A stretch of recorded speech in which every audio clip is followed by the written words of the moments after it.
Okay, welcome to Hanging Out with Bob, podcast hosted by me, Bob Edholm. Thanks for joining us, and let's get started. Well, I'm really looking forward to this podcast. My guest today is Tom Madigan, a friend of mine since the mid-1970s. He's been a guest on this podcast at least a few other times. He joins me today in the palatial recording studio of my apartment in Columbia Heights, Minnesota. Tom is currently living in the Twin Cities suburb of Blaine, Minnesota, when the weather isn't, when it isn't wintertime. He spends at least the other 6 months in a day in Gold Canyon, Arizona, in the greater Phoenix area. And if you'll recall during our previous podcast with him, I often addressed Tom by his nickname, Dog. So, Dog, welcome back to Hanging Out with Bob. Thanks for having me. I look forward to a conversation today. All right. Just a quick bio here for Tom Madigan. He recently became a member of the Septuagenarian Club. In other words, he turned 70. Welcome to the club, Dog. Oh, yeah, I'm thrilled. Tom grew up in Waseca, Minnesota, about a 90-mile drive due south of his Minnesota residence in Blaine. He's currently retired, but he was a civil engineer for decades. He earned his degree in civil engineering from the University of Minnesota. And he also earned a master's degree in business administration from the University of St. Thomas. Roll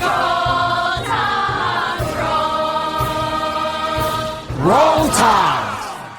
He was such a successful and respected project manager, in fact, that after he retired, he even taught a course in project management through the University of New Mexico, home of the Lobos, where everyone's a Lobo. Everyone's a Lobo! Woof, woof, woof! And how many years did you teach that course in project management, Professor Madigan?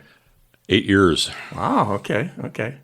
Now, besides being a civil engineer, project manager, and professor, as well as a husband, father, and grandfather, and still a pretty decent golfer, we can add another title to Tom Madigan's name, published author.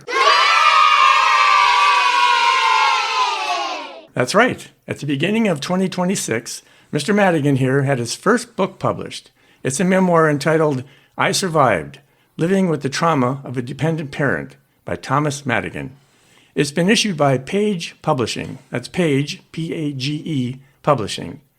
So, before we even start discussing your book, Dog, let me just say congratulations. Thanks, Bob. It's been quite a journey. Now, I know our podcast is audio only, but I want to describe or try to describe the front cover of your book, okay? Near the top of the front cover, in big white capital letters, it says, I survived. And in smaller letters right below that, it says, living with the trauma of a dependent parent. And across the bottom of the front cover, all in white caps, it says Thomas Madigan, okay? But what really captures your eye on this cover is the photo of Tom as a toddler. It's in color, or at least colorized, and against a soft green backdrop and sitting on a light brown-colored floor, there's young Tom Madigan sitting up straight and smiling at somebody to his left of the camera. He's wearing a long-sleeve, multi-tonal brown cotton flannel shirt with a bold plaid pattern. The shirt is tucked into what looks like some very durable corduroy trousers, typical of mid-50s children's playwear, and of course, white socks and brown, high-top Buster Brown-like shoes. And what really cracks me up, though, because it was so common at the time, those corduroy pants, they're rolled up at the cuffs, revealing a plaid lining that matches the pattern of the flannel shirt. So typical of that time, right? They were insulated. I was going to say, was this taken in the summer? That shirt looks like you could have been 20 below and you just stayed warm. It probably was. Anyway, he looks like a good little boy in this photo. It's a cute shot. And let me also describe for a moment the back cover of Tom's book. It's the blurb, and the purpose of the blurb, of course, is to summarize the book's content and entice us readers to buy it and read it. And in the upper left corner of that blurb is a photo, a bit larger than the size of a postage stamp, of Tom today. Not wearing a cotton flannel plaid shirt either on that photo, are you? Yeah, I took that picture in Arizona. Yeah, you wouldn't eat that flannel shirt in Gold Canyon, would you? So. This will be a two-part podcast. We have lots of good material to discuss in Tom's book. Here in Part 1, we'll cover chapters 1, 2, and 3. In Part 2, We'll go over chapters 4 through 8. All right, so without further ado, Doug, let's discuss your book. Again, it's called I Survived, Living with the Trauma of a Dependent Parent. Sounds good. First of all, Doug, why did you write the book? What was your motivation or inspiration? Well, growing up with an alcoholic father, it was some tough times. And my sister moved out of the house when she was 17. I was 11, so she's 6.5 years older than me. And my mom and I used to kid each other that if somebody wrote a book about this, no one would believe what we were going through. And on my mom's deathbed, she died in 1991 of ovarian cancer. I told her, I said, someday, Mom, I'm going to write a book about this. And It took me 34 years to get around to writing it. I had to wait and really for my sister to pass away because I have a whole chapter in the book about my sister. But I ended up finally getting it done. So I'm very proud of that, and I fulfilled a promise I made to my mother. You do me a favor, Doug, if you could, I'd like to have you just read that dedication because I think it was really nice the way you presented it. It's the first thing you'll read when you turn, the front page and start. Mom and I joked that no one would believe what we experienced if we wrote a book about it. When Mom was dying in her nursing home bed, I promised her that someday I would write the book. 34 years later, I've kept that promise. Yep, and that you did. That was great. Well, better late than never. How long did it take you to actually write the book from the time you first said, I'm going to do it, and then you were down in Arizona, I take it? Yes, that's correct. I actually started the concept of it in Santa Fe, New Mexico, where we were living. Oh, right, yeah. And then I wrote it actually, like you said, in Gold Canyon. Okay. So I did about a month's worth of research online and libraries, that kind of thing, looking into kind of the origins and the causation of alcoholism. So I did a lot of research. The first chapter of the book is based on those investigations that I completed. And it's not a thorough investigation, obviously, but I think it gives people a sense of kind of what causes people to drink. Mm-hmm. And the actual writing of the book only took me about a week. Wow. Yeah, I wrote it probably 7 hours a day for an entire week. And I'm talking an entire week, 7 days. Yeah. Wow, interesting. Okay. We mentioned earlier that you grew up in Waseca, Minnesota. Again, that's about 90 miles from your current residence in Blaine. What was it like growing up there in Waseca? Well, at the time I grew up there, it was about a town of about 5,000. You could ride your bike everywhere, play outside all the time. I spent a lot of time playing sports as a kid. I played a lot of baseball in the summers, played touch football in the wintertime. Mm-hmm. It was a good place to grow up. I grew up in town. My dad was a railroad engineer for Chicago Northwestern. My mom was a working mom at home. So I pretty much had free reign. I had good friends in the neighborhood that I could hang out with and do stuff with. We had enough kids ranging in age that we could put 2 9-man baseball teams together. And I grew up just a few blocks from the University of Minnesota Waseca campus at that time. It's a prison now. Yeah. Medium security prison. I think it's for women now, if I'm not mistaken. Okay. But I grew up just a few blocks from that, and they had all the fields and access to those fields for us. So we played a lot of ball over on those fields. Nice. Again, and your discussion of alcoholism, that's the first chapter of the book. It's just entitled Alcoholism. What probably was the most surprising things that you learned as you were doing your research? What didn't you realize or hadn't occurred to you? I think the thing, and I talk about that in one of the other chapters, the woman I met on the plane who was an alcoholic, kind of enlightened me to the fact that the dependency and the need for sugar, it's ethanol, obviously, is what's driving it within booze itself. But it's their craving of sugar that keeps driving them, and it's a biological need, and they just keep wanting to fulfill that, and they don't ever get enough of it. So that dopamine high they get from the sugar, they keep wanting more and more of it, and that's what causes them to become an alcoholic. And obviously, not everybody becomes an alcoholic. It's some people that are just predisposed toward it. Then, or there's some genetics there that causes that.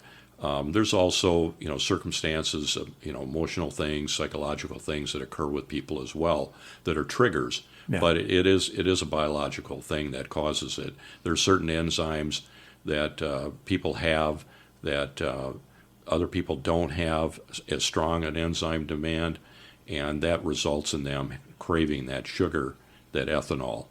Wow. So it was probably pretty enlightening to read all that stuff. Or It is. It was surprising to me, learning about it and understanding. And like I said, the woman I met on the plane that was an alcoholic, she said, that was her demand. And even when she wasn't drinking, and it was true for my dad too, he had a huge sugar tooth. Okay, he liked sweets. He Oh liked yeah, candy. yeah, absolutely, absolutely. Wow. Yeah, he'd chew on hard candy, or he loved cookies, and that was always there. And she said that too as an alcoholic. She said, I just always had the craving for sugar. Wow. Okay, well, in chapter 1, you kind of zoomed out and you gave us kind of an overview of some of the causes of alcoholism. And then in chapter 2, which is called Family History, then you zoom in and you actually talk about your family. You mentioned them briefly, but just tell us a little bit more about your mom and dad, where they were from, where they grew up, how they ended up in Waseca and that kind of stuff. Well, I actually grew up in a house that my dad built that was a lot that my grandmother owned, my dad's mother. She sold that lot to us, and we built a house on it in 1956, the year I was born. And so I moved in. I'd lived next door to my grandmother. Got along really well with her. She was a tough Norwegian, full-blooded Norwegian. Lost her husband, and that's part of the book as well, in 1928. And my dad was 3 when he lost his dad. He had a big family too, right? And he was the baby of the family? He was a baby. There was 6 of them.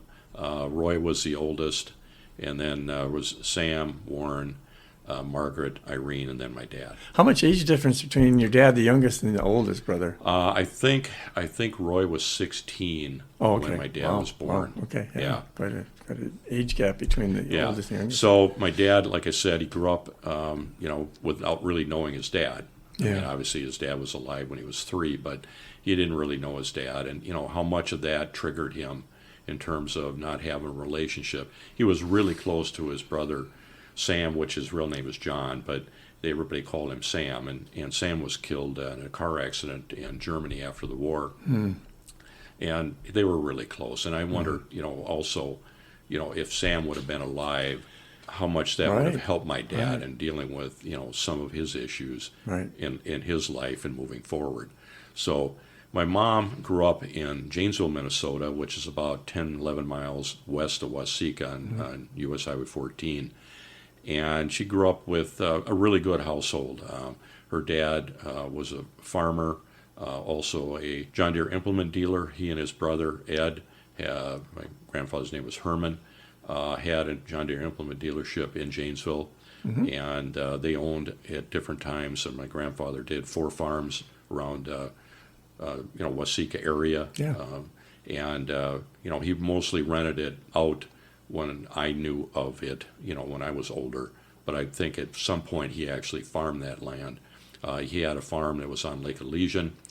He had 700 feet of lake frontage on Lake Elysian. I used to go there as a kid, go fishing, in a cane pole and fishing for bullheads in the spring and panfish. But and my grandmother was just the sweetest person in the world. I loved her.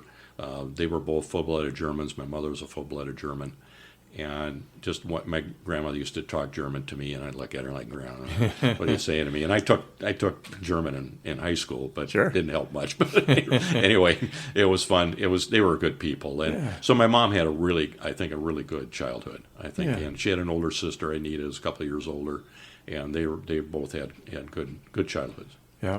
I thought you did a great job of describing your family history. Were you able to do that mostly from memory, or did you do any other research or genealogical I did some genealogical work. You talk about great-grandparents from Ireland that came on your dad's side. Yeah, I did. I actually joined the Irish Genealogical Society here in the Twin Cities. Okay. And I used to go to the Irish Fest. I don't know if I'll go this year or not, but I've been going to the Irish Fest. And they had a sign up where I could, join the Genealogical Society, and I did that. So I went down, and they had access to, 23. Now, I guess it was, what's the other one? Not 23andMe. Oh. The other, I'm drawing a blank. What is it, though? It's the DNA.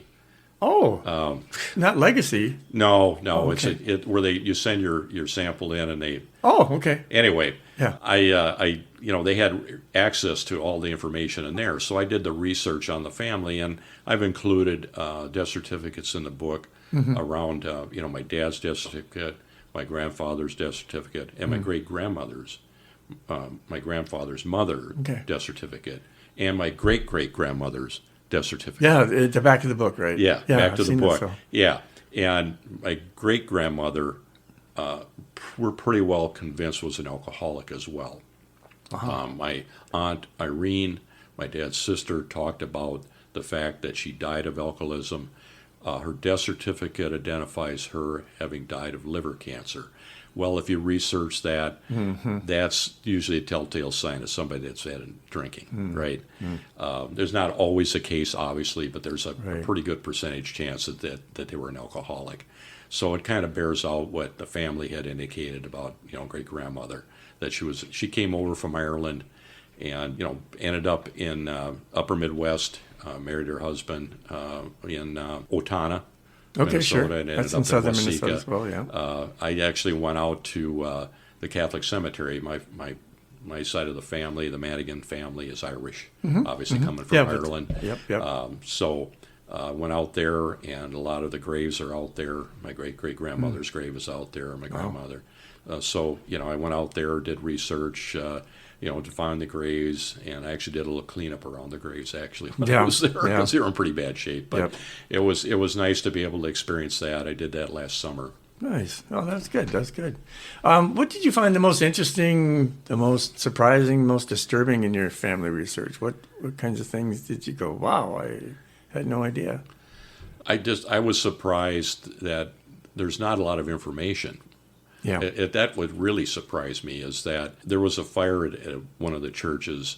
We're from the Cork, Ireland area. Oh, yeah. Cork. Limerick, County Cork. Limerick. Yep. And there was a fire, burned a lot of the records, so I was not able to get Ancestry. That's what I was trying to think of. Okay. And the brain is not, I'm It's okay. 70, it doesn't work as fast as it used to. Anyway, there was not a lot of research. I kind of ran up against it when I got to my great-great-grandmother and grandfather. Well, still, in you fact, there's uncovered- very little information about my great-great-grandfather. Yeah. So I think you still uncovered a lot, though. I did. It was I was interesting able to get read, a lot so. of information about it. But there's, I'm sure, a history of alcoholism that I couldn't uncover in the family. It's Ireland.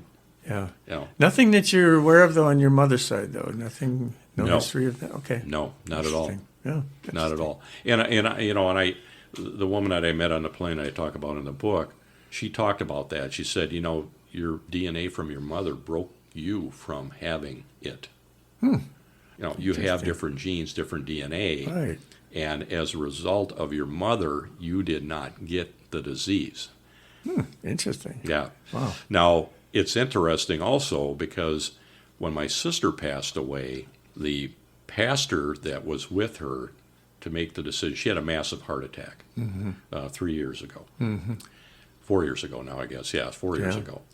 And was at Abbott Northwestern Hospital in Minneapolis and had called in a pastor to come in and be with her, and I guess to really decide to turn the machines off and to let her go because her heart was basically shredded, according to the pastor. And I talk about this in the book, Bob. I didn't really have much of a relationship with my sister as an adult. She was a very bitter, angry person. Dad was not real nice to her emotionally. Not so much physically, although he did throw a glass of tomato juice in her face once. She ran all the way across town to my aunt and uncle. She was so upset in the dead of winter. But she had a tough life, and she never married. To my knowledge, Bob, she never dated. And it was just hard to be around her because and I talk about it a lot. I have a whole chapter on her in the book in terms of, her not being able to deal with, anything. Everything would tick her off. And the pastor indicated to me that she told him that she was an alcoholic. She told him? She told him that she was an alcoholic. And I never saw it. Bob, I had no clue that she had a problem. I didn't. But she lived alone. Right. I didn't And have you any didn't really much, see her that much. I didn't see her that much. I think the last time I saw her in person was my cousin Diane passed away down in Waseca, and I went down there, and typical of Gail, that was her name, my sister. Mm-hmm. I walked in, and she looks at me, and she goes, "Oh, I see the big shots here." That's what she said to me. And I just walked past her. How you doing? Good to see you. Yeah, no, nothing. Nothing. Yeah. So you can get a sense of Right. there's some issues there, right? Yeah. But yeah, that was something that was shocking to me. And the pastor talked about sitting with her as she was talking about her life, and he'd say, "Well, is there someone you're going to miss? Is there a love?" No one. And that just, that's just shocking. Yeah. That, you're on your deathbed. Mm-hmm. And you can't come to anything that would identify that I'm going to miss family, I'm going to miss whatever, nothing. You have no one that you feel that you had love for, that, whether it's your mother, your father, your brother, whoever, male or female that you had a relationship with, no one. Mm. That was shocking. It really was shocking. You were, like I think you mentioned earlier, there was 7 years difference, right? Yeah, well, 6.5. 6.5, okay. Yeah. So she graduated 7 years before you did then from high school. She graduated when she was 17. Oh, so she started school when she was still born 4. in 1949. Yeah, so, She was born late in the year and started as a 4-year-old, and so Yeah. she was always among the younger kids in her class, I suppose. And she was diagnosed farsighted and, wore the heavy, thick glasses growing up at 4 years old. Wow. And she bore that. And back then, Bob, that you didn't have the contacts. I mean, they were heavy, glass, hard contacts back then. We didn't have the money to be able to afford to get her those. Yeah. She did when she got out on her own. She did wear contacts, but it really affected her self-esteem in a lot of ways. Yeah. And she like me, I'm 6'1". My sister was 5'10". She was tall, lanky, like me. Mm-hmm. And, I don't think she ever felt comfortable in her body, although I thought she was attractive. You devote chapter 3 is called My Sister Gail. It's spelled Gayl. A little different spelling. It's a different spelling. Yeah. Was there a family history of that? No, my mom just kind of. Just liked it. I think my mom had somebody that she knew that had that name, and spelled she that liked way? it. Yeah. Okay. Yeah, you described that she was kind of a loner. Or she was a loner. Yeah.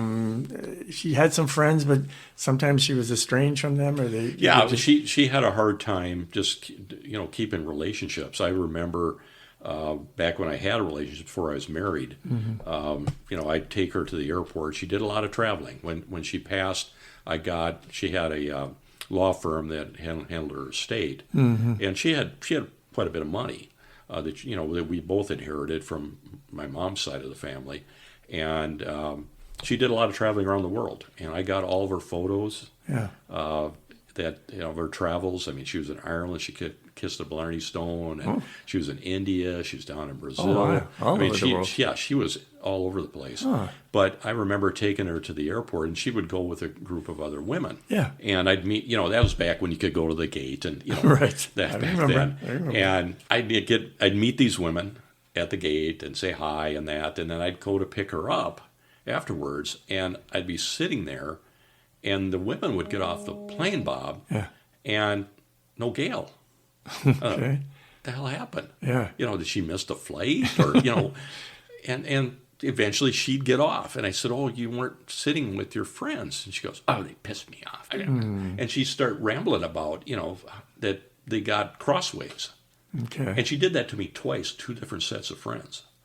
And she asked me the third time to do the same thing, take her to the airport. And I said, "Oh, Gail," I said, "I can't. I'm tied up that day." Yeah. Right. I just didn't want to deal with that. Yeah.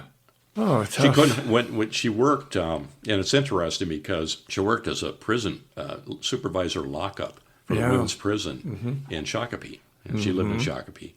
And when she passed, I wanted to do an obituary for her to put in the local paper in Shakopee, and of course our hometown, Waseca County News.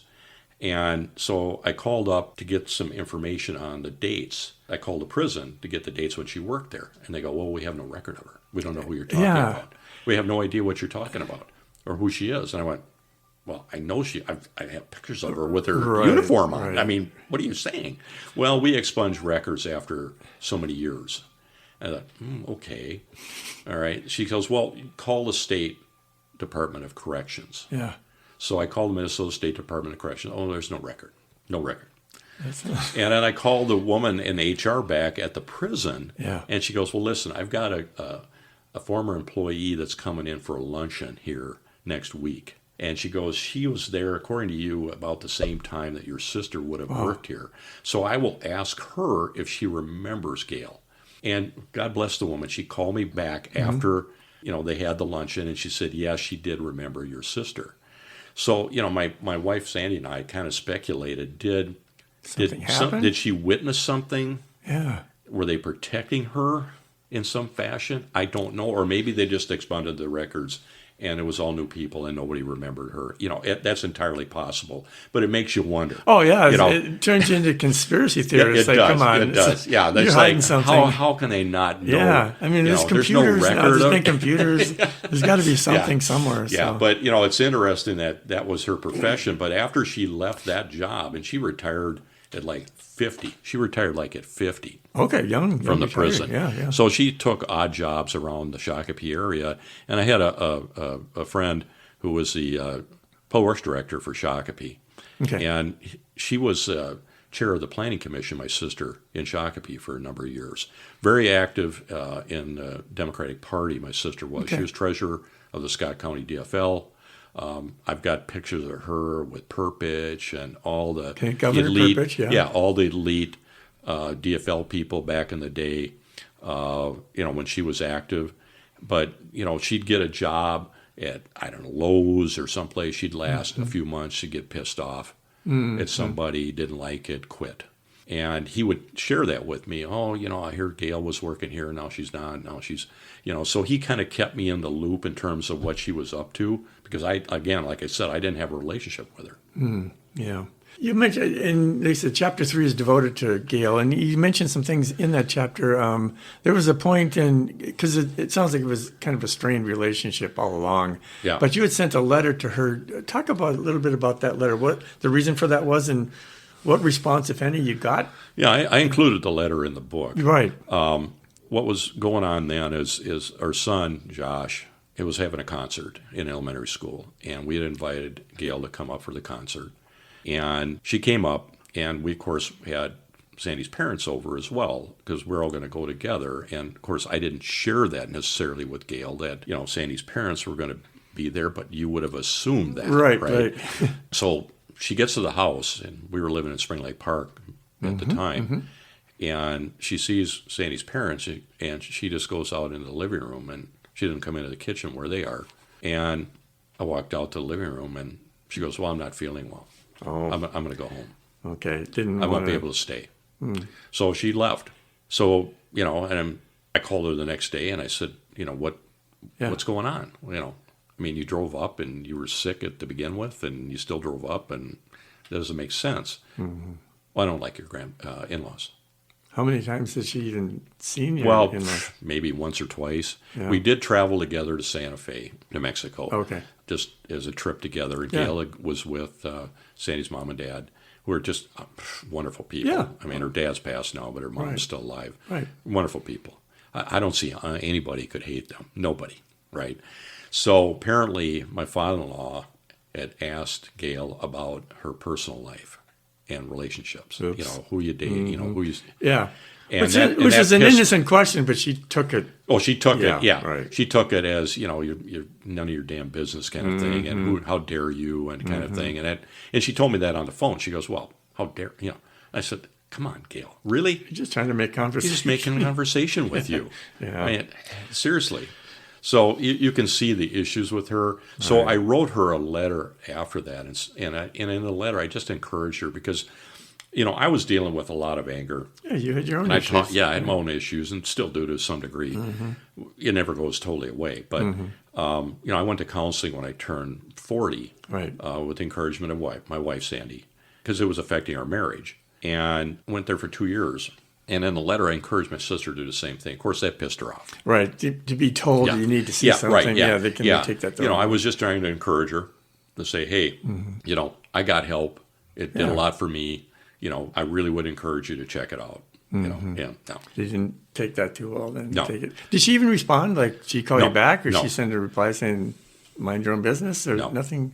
No. Wow, that was it. Nothing. Okay. No, that's too bad. That's Yeah, too bad. it is. It is. I think I take that back, Bob. I guess I did I must have got a email response or something from her about the letter at one time. Okay. That gave me a sense of that it pissed her off, Yeah, which I knew yeah. it did because she didn't respond. But Yeah. Anyway, That's a tough thing. You mentioned how that she was about 72 when she passed away. Yeah. It was a heart attack. massive that heart caused- attack. Yep. Let's talk a little bit about the funeral service for her. You read the lyrics of a song. Yeah, I by did. Steppenwolf. Steppenwolf. Yeah, it's never too late. Never Too Late. Is right? the name of the song. On the album, I looked it up. It was the At Your Birthday Party Mm-hmm. album that came out with. So, and what's that song about? Basically, like, it's never too late. Suggesting we can turn things around. You can if we turn. want Yeah, to, that's really the point of it. Yeah. Is that you can hurt people, you can do things, but there's always an opportunity for you to change direction. Reconciliation is possible. And go a different direction, and in essence, repent. Right. And then change. And that's really what I wanted to point out that Gail didn't do. As the pastor indicated on her deathbed, that she couldn't come to grips with, even on her deathbed, what she had done and how many people she had hurt. Yeah. It's mind-boggling. It really is. And that's the reason I read, the verses. You read the lyrics of the song, lyrics basically. to the song. You didn't sing it. Oh, no. That must have been kind of hard reading that. I broke up. Because I read the lyrics. It's emotional. Yeah, It's I broke emotional, up so. when I was reading it. I did, Bob. It was so hard. sad. And people were shocked, Bob, that, knowing the history between the two of us, that I would even have a service for her. I had the pastor who was with her that night. She was a member of Mount Olivet Lutheran Church, but it was the Victoria West Campus. Right. Where she That's went, a big that's parish, closer to right? Shakopee. Yeah, I mean, Mount Olivet in Minneapolis is huge. Yeah, Honestly. I don't know how many, 10,000 members. It's a I have huge no idea. church, yeah. But anyway, they have multiple pastors, Yeah. and she ended up giving half of her estate to the church, and the other half went to the Minnesota Landscape Arboretum, University of Minnesota Landscape Arboretum. Okay. So they had that connection with her, although the pastor Dixon that was with her didn't know her at all. Didn't know her at all. So how active she was, I don't know.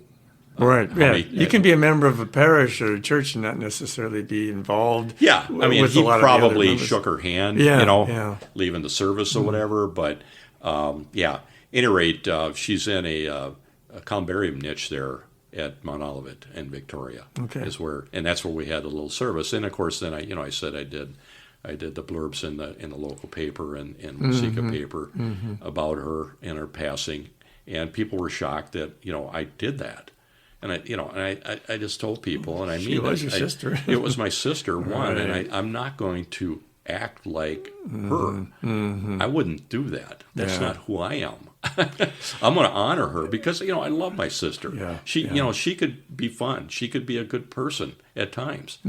She really could be. I had fun with her over the years at times. There's no question about that.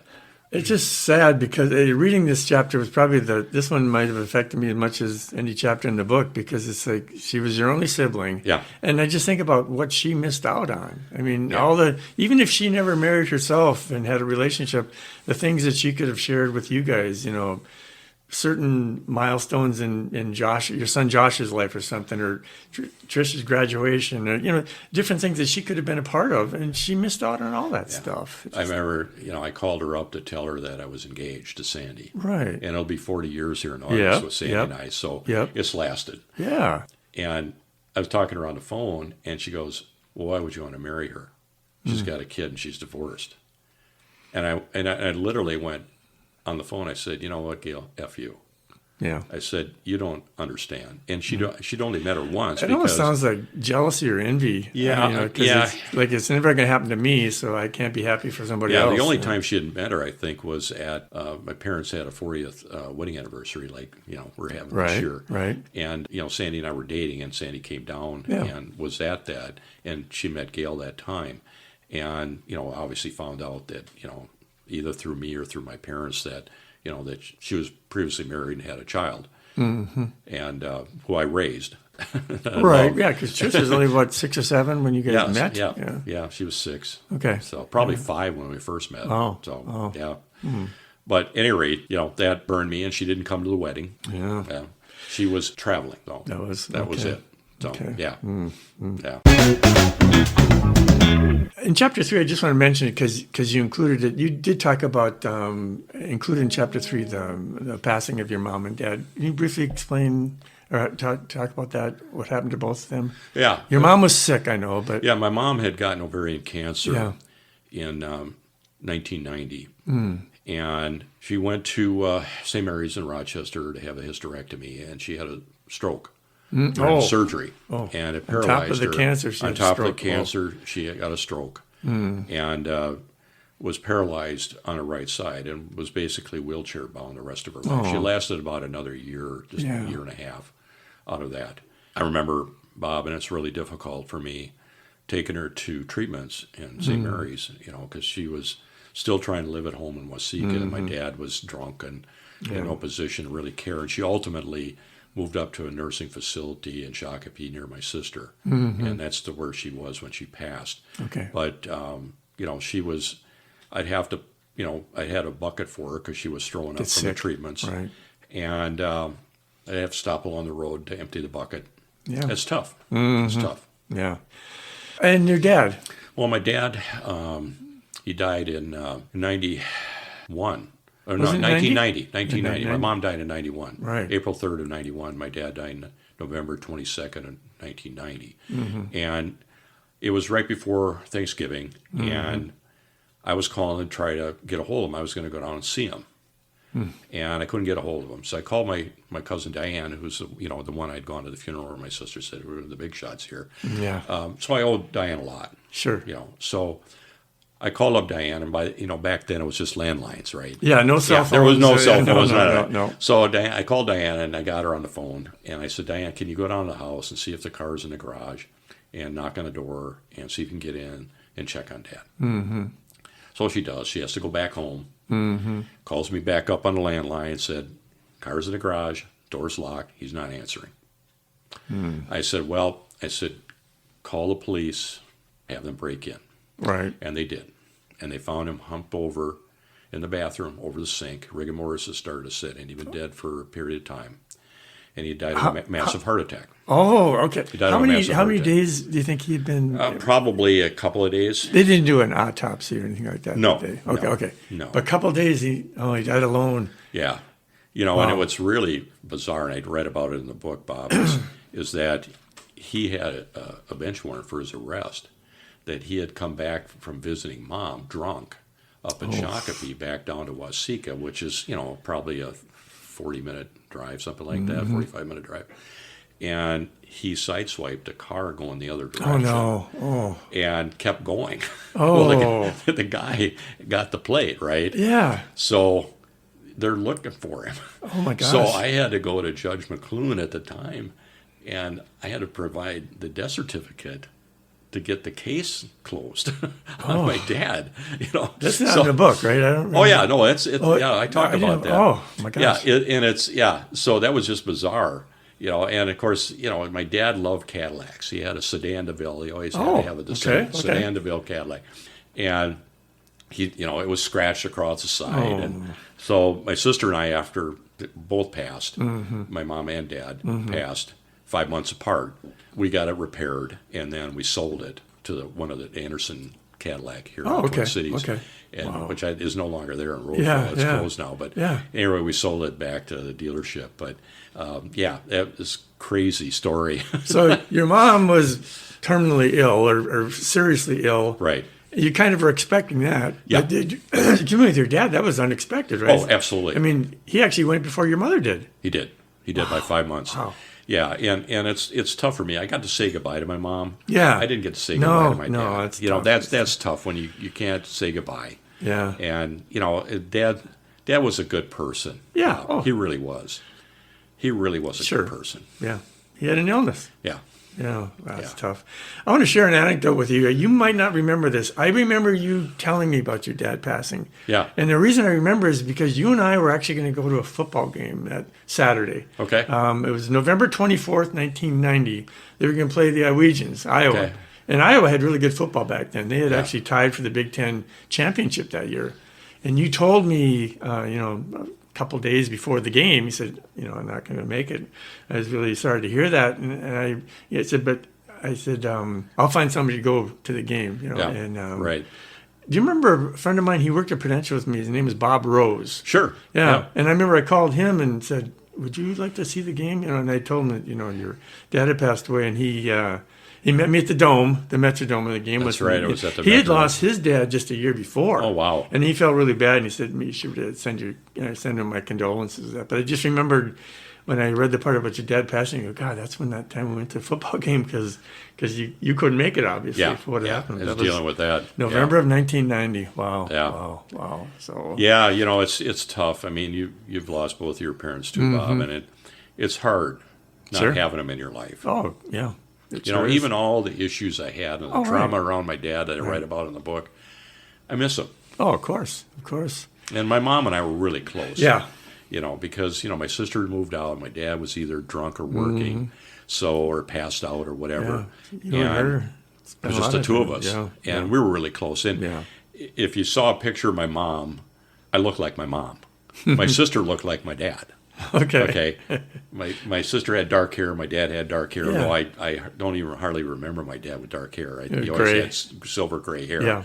Yeah. But and my sister obviously colored her hair until the latter part of her years, and then she just let it go gray. But my mom died at 64. She never colored her hair. She still had brown hair. I'm 70. Yeah, you're not gray. I'm not gray, No. really. I got a little gray developing, but it's nothing.